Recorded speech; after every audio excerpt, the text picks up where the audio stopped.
BJP द्वारा बिहार की जनता को गुमराह करने की साजिश की जा रही है।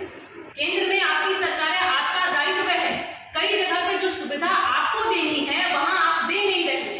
हाय दावा मचा रहे हैं कि डेंगू जो है बिहार के स्वास्थ्य विभाग की अच्छी व्यवस्था नहीं होने के कारण है।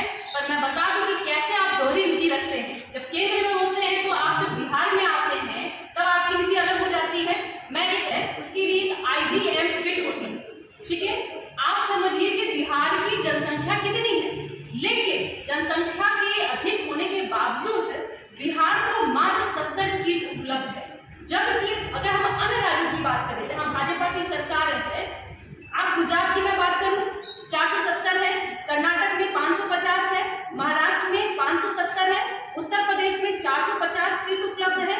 दूसरी तरफ जो गैर में जदयू प्रदेश कार्यालय में सभी मीडिया का, मैं अनुप्रिया जनता दल यूनाइटेड की प्रदेश प्रवक्ता, मेरे साथ आज की प्रेस वार्ता में उपस्थित वरिष्ठ जनता दल यूनाइटेड के प्रदेश प्रवक्ता डॉक्टर सुनील कुमार जी एवं स्वास्थ्य विशेषज्ञ, आज हम सभी आप सभी का स्वागत करते हैं। आज जिस विषय को लेकर के हम लोग प्रेस वार्ता में बैठे वो बहुत ही महत्वपूर्ण है कि जिस तरह से डेंगू के बहाने बीजेपी द्वारा बिहार की जनता को गुमराह करने की साजिश की जा रही है, उसकी जानकारी बिहार की जनता को होनी चाहिए। और किस तरह से जब वो सरकार में होती है तो वो अपनी डाटा को छुपाती है, उस पर कार्य नहीं करती है, सामने नहीं आती है। मैं बिहार के भाजपा के नेताओं को मैं बता देना चाहती हूँ कि आपको जानना होगा कि केंद्र में आपकी सरकार है, केंद्र में आपकी सरकार है, आपका दायित्व है, कई जगह पे जो सुविधा आपको देनी है वहां आप दे नहीं रहे। हाय दावा मचा रहे हैं कि डेंगू जो है बिहार के स्वास्थ्य विभाग की अच्छी व्यवस्था नहीं होने के कारण है। पर मैं बता दूं कि कैसे आप दोहरी नीति रखते हैं। जब केंद्र में होते हैं तो आप जब बिहार में आते हैं तब आपकी नीति अलग हो जाती है।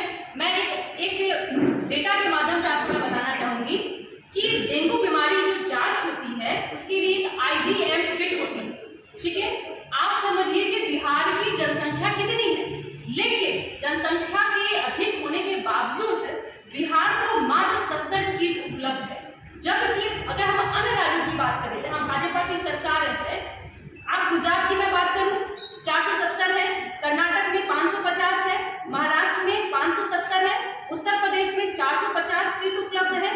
दूसरी तरफ जो गैर भाजपा शासित राज्य है, अगर मैं उसकी बात करूं तो वहां पे जैसे जम्मू कश्मीर की मैं बात करूं वहां 25 है, झारखंड में 50 किट है। तो ये समझने की जरूरत है कि आपकी बिहार के भाजपा के नेता कि आपकी जिम्मेदारी बनती है कि आप अपने आला कमान से कहिए कि हमारी जनसंख्या अधिक है, हमारी जरूरत अधिक है, लेकिन आप वहां नहीं बोलेंगे। आप बैठ जाएंगे, प्रेस कॉन्फ्रेंस करेंगे कि डेंगू बढ़ गया है, कई मामलों में आप बोलेंगे, लेकिन अपनी जिम्मेदारी के बारे में बताएंगे नहीं। लेकिन जनता दल यूनाइटेड बैठा है, आपकी कूटनीति को बताएगा, आपकी दोहरी नीति को बताएगा, जनता को दिग्भ्रमित होने नहीं दिया जाएगा। जैसा कि सर ने कई प्रिकॉशन भी बताए हैं, उनको आप फॉलो कीजिए। एक और मामला है, जैसे कि अभी हम सभी बात कर रहे हैं डेंगू के बारे में, ये पहले जानने की बात है कि डेंगू बढ़ क्यों रहा है।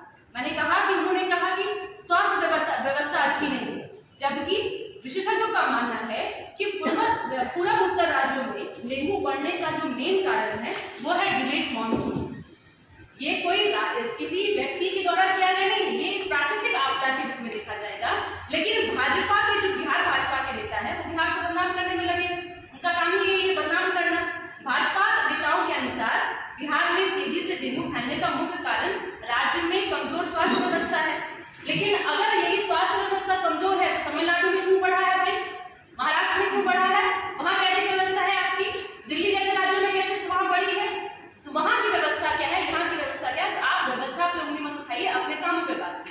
दूसरी एक अंतिम कि इन सभी चीजों के इस आपदा के बावजूद माननीय मुख्यमंत्री जी अपने स्तर से इसको ठीक करने में एक कठोर कदम भी उठा रहे हैं और साथ ही साथ समीक्षा बैठक भी कर रहे हैं। अगर मैं आपको बता दूं कि विगत कई दिनों में डेंगू की गंभीरता को लेते हुए मुख्यमंत्री जी ने कई बैठक किया, समीक्षा किया और जहां पे जरूरत था वहां उन्होंने दिशा निर्देश भी दिया। 14 अक्टूबर के अगर आप देखेंगे 14 अक्टूबर को राज्य स्वास्थ्य समिति ने अपने कार्यालय परिसर में राज्य स्तरीय 104 कॉल सेंटर सह निरित कक्ष का स्थापित किया। 15 अक्टूबर को 4 विभागों के 15,000 कर्मचारियों को राज्य भर में दवा लगाया गया। 16 अक्टूबर को स्वास्थ्य विभाग द्वारा छिड़काव एवं एंटी लार्वा स्प्रे के लिए 100 बड़े वाहनों एवं 350 मोटरसाइकिलों सहित 513 टीमों को रवाना किया गया। एनएमसीएच में डेंगू वार्ड में लापरवाही के चलते 13 अक्टूबर को एक डॉक्टर को बर्खास्त किया गया। 25 अक्टूबर को डेंगू मामला में लापरवाही बरतने के लिए अजीमाबाद के कार्यपालक अभियंता को निलंबित किया गया। तो हम काम कर रहे हैं। मुख्यमंत्री जी की चिंता है कि हमारे प्रदेश की जनता कैसे सुरक्षित रहे। आपके द्वारा भाजपा नेताओं के तरह यहाँ दो नीति की बात नहीं करते और हम सभी यहाँ बैठे हैं। हम सभी बताएंगे जनता को कि आप घबराइए मत, हम सभी आपके